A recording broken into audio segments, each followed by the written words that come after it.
The Galactic Throne's war room was never silent, but tonight it felt heavy like a grave. Red emergency lights flashed against the polished metal walls. Holograms floated in the air, showing maps of star systems, moving fleets, and strange signals coming from the edge of the galaxy. Every general in the room looked tense, but none more than General Varkon. Varkon had fought in more than 200 battles. Entire planets feared his name, but today, his hands were shaking, his voice was low, his eyes showed something no one had ever seen in him before. Fear.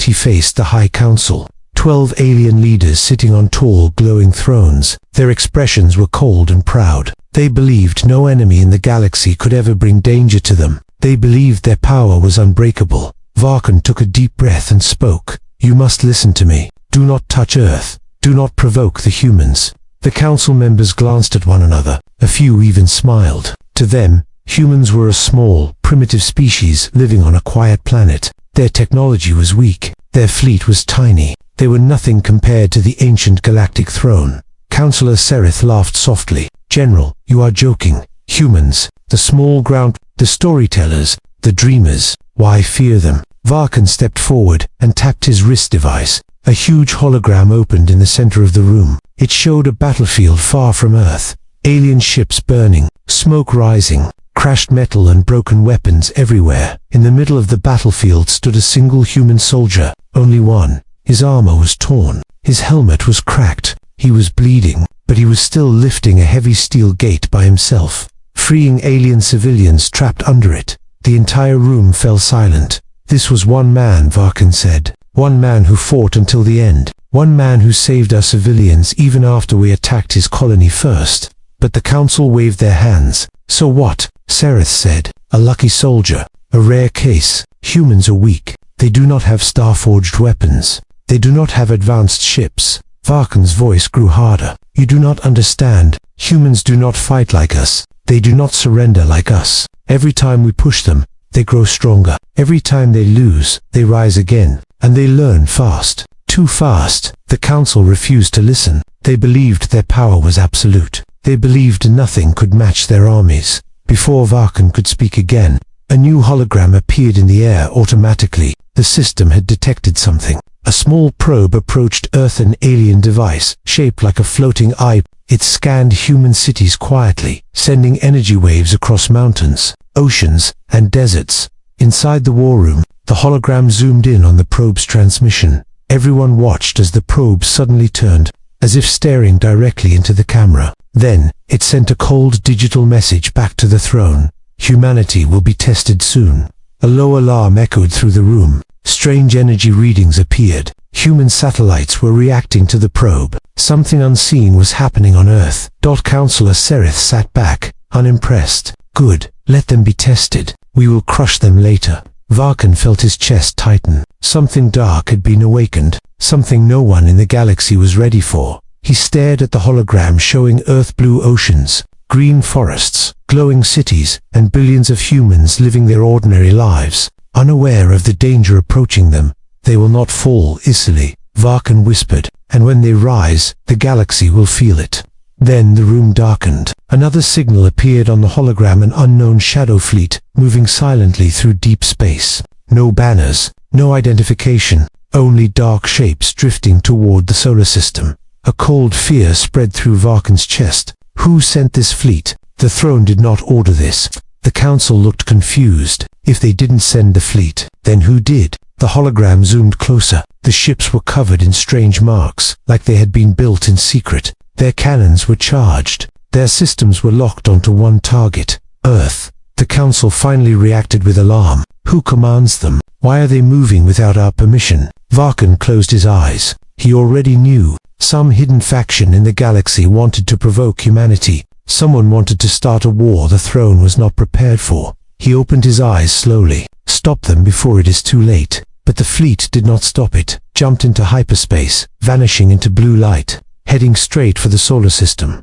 The humans had no idea. Earth was quiet. Children played in the streets. Cities glowed at night. People laughed, worked, and dreamed. No one knew that death was coming from the stars. The council turned toward Varkon. "If humans are so dangerous," Sereth said, "then let us see how they react when the first shot is fired." Varkan stared at the hologram one last time. The Shadow Fleet was only hours away from Earth. He whispered to himself, "You fools, you have no idea what you have awakened." The scene widened into deep space. A cold darkness spread across the stars as the enemy fleet moved closer to Earth, and humanity's greatest test was about to begin. Earth was quiet when the alien Shadow Fleet entered the solar system. No alarms, no warnings, no fear. The planet continued its normal life under a peaceful blue sky. Humans were busy with work, families, and ordinary routines. No one looked up. No one knew the darkness moving toward them. But in a small observation station on the moon, 3 human researchers noticed something strange. The station was simple metal rooms, blinking consoles, and a long window facing the stars. Dr. Lena Hart, a young astrophysicist, studied a screen with narrow eyes. The readings were wrong, very wrong. "Why are there gravitational spikes?" she whispered. Beside her, Commander Ray Mitchell leaned over her shoulder. He was a retired soldier now working as a security officer. "Equipment glitch?" he asked. "No," Lena said. "Something is pulling space itself, but nothing in our system is big enough to do this." Then the lights flickered. A deep vibration passed through the floor, almost like something heavy had entered. Nearby Space. Ray moved toward the window and froze. "Lena," he said slowly, "you need to look at this."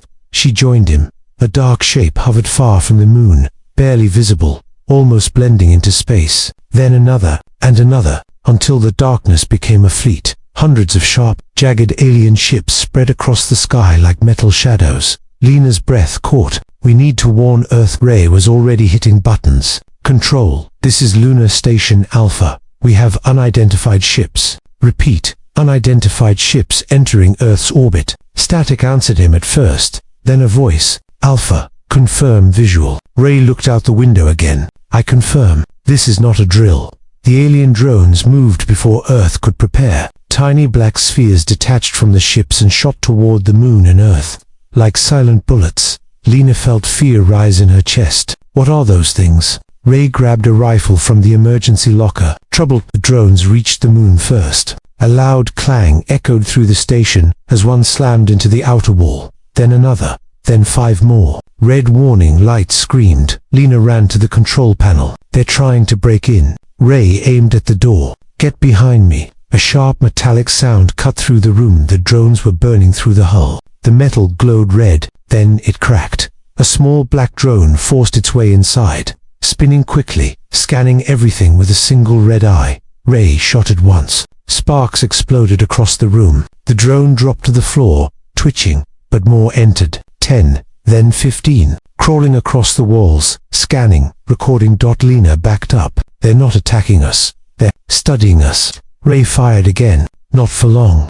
The drones moved faster. One shot a beam of energy at the control panel, shutting it down. Another shot a bolt toward Lena, but Ray pulled her aside just in time. "Run," he shouted. They ran through a narrow tunnel, toward the emergency pod. Drones chased them, cutting through doors with bright orange beams. The station trembled. Sparks filled the air. Ray pushed Lena inside the escape pod. "Go, what about you?" she yelled. He shot 2 drones in midair. "I'll hold them." A drone fired at him. The blast hit the wall beside him. Ray fell hard. "Ray!" Lena screamed. He pushed himself up and threw her a weak smile. "I'm not dying today. Get Earth ready." Lena slammed the pod door and launched it. The pod shot away from the station as more drones broke inside. She watched the moon station, burned behind her. Earth received her message within minutes. The United Earth Defense Network activated. Sirens echoed across bases. Scientists, soldiers, and engineers rushed into command centers.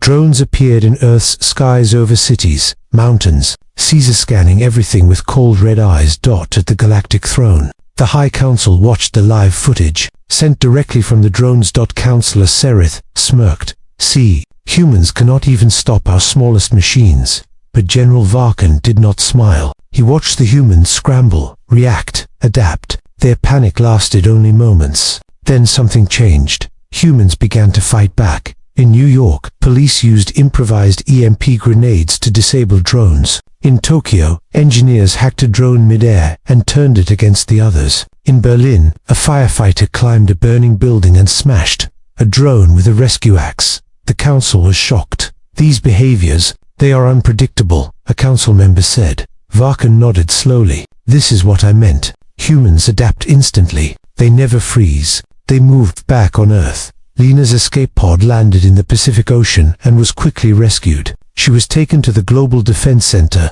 She walked into the main room dripping with seawater. Still shaken, the commander greeted her. Dr. Hart, tell us everything. She pointed at the map. They're testing us, studying our defenses, and this is only their first move. Another alert suddenly flashed on the screen. The Shadow Fleet was descending toward Earth's orbit. Ray Mitchell's voice crackled through emergency audio. He had survived the moon station somehow. They are coming, he said weakly. More than drones this time. They are ready to fire. Earth went silent. Every human, every leader, every soldier felt the same cold fear. General Varkan watched the feed and whispered quietly, "The throne has no idea what it has started." The Shadow Fleet began charging its weapons. Humanity's first test was seconds away. The alien Shadow Fleet loomed over Earth like a dark storm. Its ships were massive, silent, and deadly. They moved with precision, scanning every city, every military base, every coastline. Humanity had never seen such power. Yet the humans did not panic. In the underground command center beneath Geneva, scientists and military leaders moved quickly. Screens lit up the room with satellite images, energy readings, and projections of alien movement. Commander Ray Mitchell stood at the center, pointing at the holographic Earth. "They expect us to surrender," he said. "They think we are weak. They are wrong."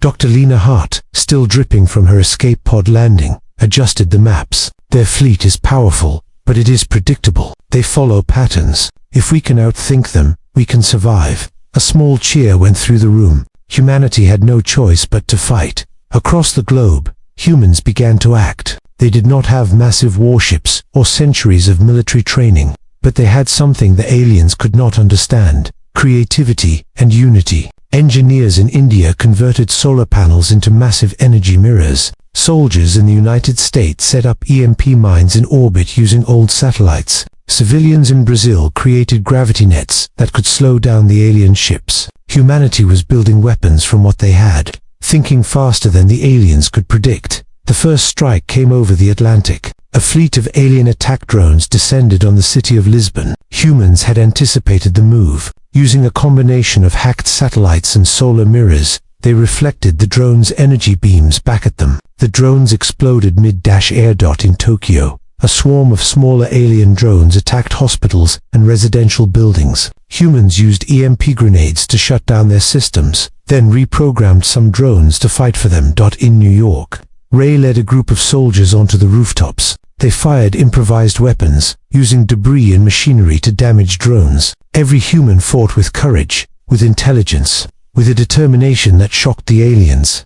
High above the battlefield, the Shadow Fleet reported back to the throne. The footage of human resistance was shocking. Counselor Sereth frowned at the screen. "This is not possible. They are only humans." Varkan leaned forward, pointing at the display. "Do you see now? This is what I warned you about. They are unpredictable. They adapt. They learn instantly. And they fight harder when cornered." The council members ignored him again, their pride blinding them. But Varkan knew the truth. He had seen entire fleets destroyed by single humans in distant colonies. He had felt the impossible resilience of Earth's people in his dreams and nightmares. Meanwhile, on Earth, humanity's defenses became more daring. In the Sahara Desert, engineers built massive solar towers to focus sunlight into concentrated energy beams. They targeted the alien ships directly, burning their hulls and forcing them to retreat. Lena Hart worked frantically at the Geneva Command Center, coordinating attacks. "Focus on the weak points," she said.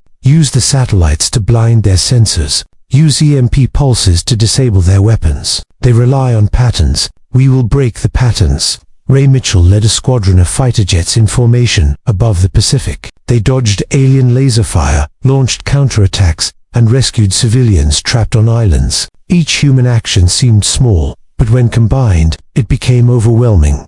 Vark watched in disbelief as humans continued to surprise the fleet. "They are not just surviving," he whispered. "They are defeating them." The Shadow Fleet commander sent a direct message to the throne. "These humans are unlike anything in our records. They adapt, they fight, they resist. They are dangerous. Counselor Sereth slammed his clawed hand on the armrest. Dangerous. They are supposed to be weak. Varkon clenched his fists. You underestimated them. Every mistake you make will cost lives. Every moment you delay, they grow stronger. Humans are not like any species you have conquered before. At this moment, a strange signal appeared on the global network. It was Varkon himself, secretly contacting the human command. His image flickered on screens around the world. Listen carefully, he said. I am General Varkon of the Galactic Throne. I do not agree with this attack. Humanity is not to be destroyed. I can help you, but you must prepare. The throne will send a larger fleet. You need to defend Earth before it arrives. The humans stared at the image, unsure at first. Then Commander Ray spoke. If he is real, we can use his knowledge. Humanity does not run. We do not surrender. We fight. Varkon nodded. Good. I will guide you. But remember, the throne may never listen to reason. You must be ready for everything. As night fell across the planet, humanity's cities glowed like fireflies. Satellites reflected beams of light into the sky. Cities were barricaded, underground bunkers filled with engineers and soldiers, and civilians volunteered to help wherever they could. From orbit, the alien fleet regrouped. Their confidence was shaken. Humans were not just resisting, they were innovating, adapting, and striking back with courage that the throne had never imagined. Varkon watched quietly. This is only the beginning, he whispered. But if they continue like this, humanity may not just survive, they may change the galaxy forever. The Shadow Fleet paused, confused. The humans had forced them to rethink their strategy. They did not panic, they did not flee. They fought with tools, minds, and unity that the aliens could not understand. And in the silence before the next strike, Earth prepared for war, not with fear, but with hope, courage, and a determination that would soon shake the stars. The night sky over Earth turned black as the most powerful fleet the galaxy had ever seen appeared in orbit. Hundreds of massive alien warships, ancient and unstoppable, blocked out the stars. Their hulls gleamed like steel, their weapons glowing with deadly energy. Humanity had fought small attacks before, but this was different. This was an extinction fleet. In the command center beneath Geneva, Lena Hart and Commander Ray Mitchell stared at the screens in silence. Engineers and soldiers moved like a well-oiled machine, preparing for a fight humanity had never imagined. They expect us to surrender, Ray said, his jaw tight. They think one strike will end us. They're wrong. Varkon watched from a hidden position near the fleet's communications channel. The throne had sent this fleet without his approval. He knew the humans could survive the first attack, but could they survive this? He did not know. The fleet opened fire. Beams of intense blue energy shot toward Earth. Cities and forests lit up with fire as the lasers scorched the ground. Humanity's first instinct was panic, but there was no time. The humans had been preparing for this moment. From the moon, the solar-powered fortress fired its first beam. The light hit the nearest alien ship, melting its outer armor. The alien crew panicked. More beams followed, focusing on weak points in the fleet. One by one, ships exploded in fireballs, tumbling toward Earth. Lena coordinated the global defense network. Focus all energy beams on the forward ships. Hack the satellites to blind their targeting systems. Use every EMP pulse available. Civilians around the world joined in. Engineers redirected power from grids. Students activated communication relays. Soldiers manned every available weapon. Humanity had no elite army, no superweapons, but they had unity and ingenuity, and that was enough to surprise the aliens. The throne's High Council watched the battle unfold through their holograms. Counselor Sereth's face was pale. This should not be happening, he said. They are too organized, too creative, too... Human Varkon stepped forward. I warned you, humans are unpredictable. They are not like the others you have conquered. They fight with their minds, their hearts, and their courage. You cannot underestimate them. The throne refused to listen, as always, and ordered more fire. Their largest ship, a command cruiser, aimed a massive weapon at Earth. Its energy beam could annihilate entire continents. Varkon's voice shook with anger. I cannot let this happen.